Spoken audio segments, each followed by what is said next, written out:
kabuk customer ninyo nga mag-cash purchase sa inyong produkto? Zero no, utang yun mismo. O, ang mao lang daw. Diba muna, usa sa kuan yun, ma'am, counterpart nato sa sales is ang operation wherein ang collection ang ginapupusan nato. So kami din sa operation, ako, si Jomar, si Andrew, si Sir Vinson, si Lester, of course, mapilang na sa namin si Lester.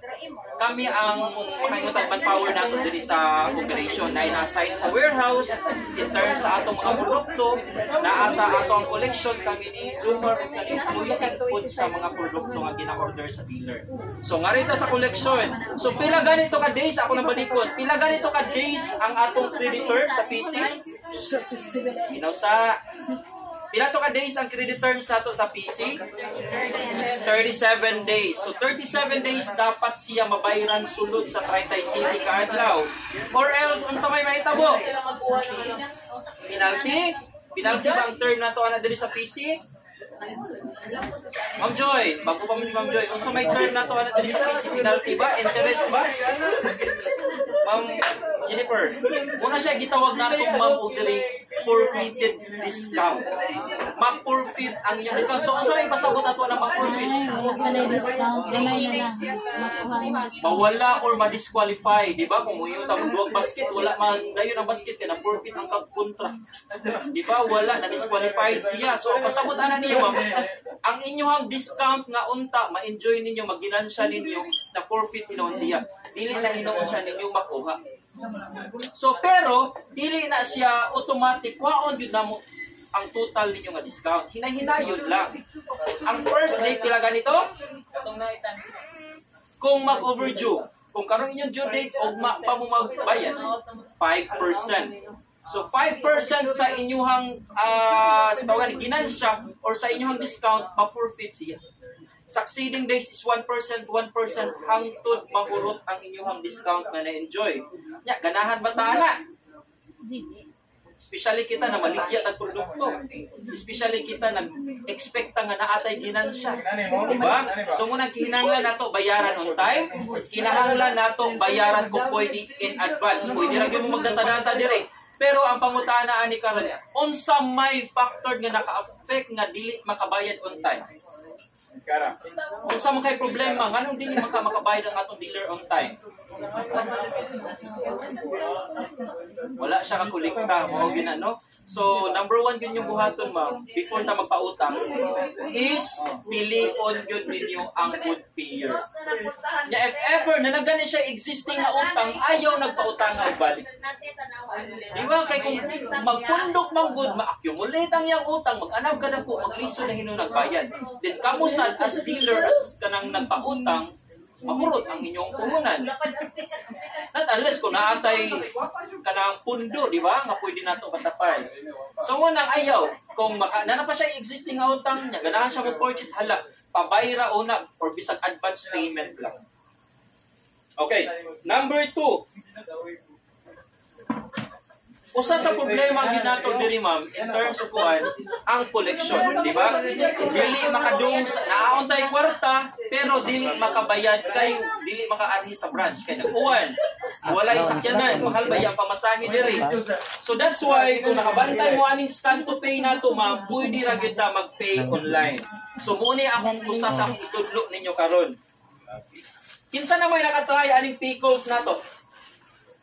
Kaning payment gateway nato sa ato ang personal collection. So, di ba, wala na magiwa naman nato ang pay bill sa personal collection sa GCash. Dili na mo makabayad og kuan ha sa personal collection sa GCash kay temporarily deactivated na siya. Kaya ang ato ang gina-focus karon is ang atong P-calls kaning online payment. So ako nang itudlo ninyo step by step kung saan na siya pag-process. Kung nakascan na mo ani ma'am, automatic i-direct na mo ani sa link niya. I-scan na ninyo ngadto sa inyong Google Play or pwede ra sad mo mangayo nako og asa naman to link. Basta isa mo 6 cent be. Unsa man yung 6 buwan lister? 6 cent.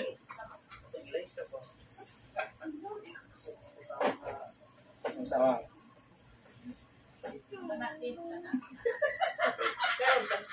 So, naa siya yung link, ma'am. Inig-scan ninyo ana niya, ma'am. Mugawas ng link.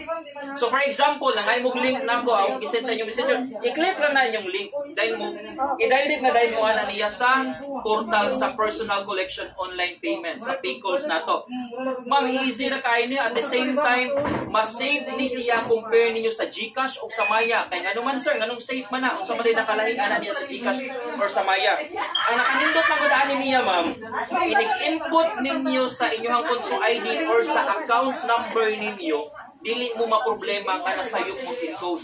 Kay sa GCash ba yan no, masayop mo encode, mo successful gihapon ang payment. Pero tuana day na payment sa lain.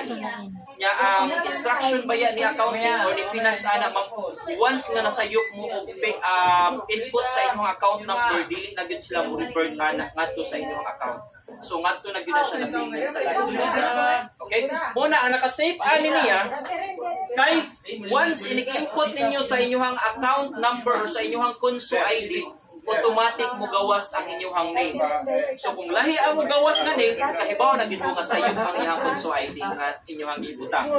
So unsa kay meaning sa Conso? Ang Conso ID di ay ma'am is gi-compose ay sa musik sabat kay kapoy na nagsagit. Gi-compose na siya og duha ka number, branch code og ang inyong ID number. So ang branch code nato diri ma'am nag-start na og 0640. Nya ang inyong plus ID number mo na siya gitawag nato og Conso ID. Okay? Kinsa may nai-resibo di happy. Ipagawas ang inyong resibo. Sige. Tan-awa na inyong Conso ID ma'am. Tuloy dro asa name niya sunod na Conso ID kanang 0640. 0640. Sige, ato na siyang isuway og input ma'am. So let's say for example, magbayad ka karon ma'am. Unsa kay pangalan ni complete name nimo ma'am? Ronnie Quizon. Sako man ni bana? Ronnie Quizon ang imong bana. So, ang inyong buhaton na ma'am, inig naabot na mo ani siya nga kuan, nga portal, i-input lang ninyo ang amount kung pila ang inyong ibayad. So, let's say for example, magbayad ka og 5,000. Sa sunod na i-input nimo ang Conso ID. Sige, tagay ko Conso ID nimo ma'am. 0640 640 upat pila ka zero? Additional upat ka zero. Tapos 1927. 1927. Okay, makita ha? 0640, additional upat ka zero, 1927? 27. 27. 9 man na imo diha. 27. 1927. Okay. So, kung iba ka na i-enter niyo na sa mobile number, ma'am, dara. Abbreviation sa first name, first letter o last letter sa iyong pangalan.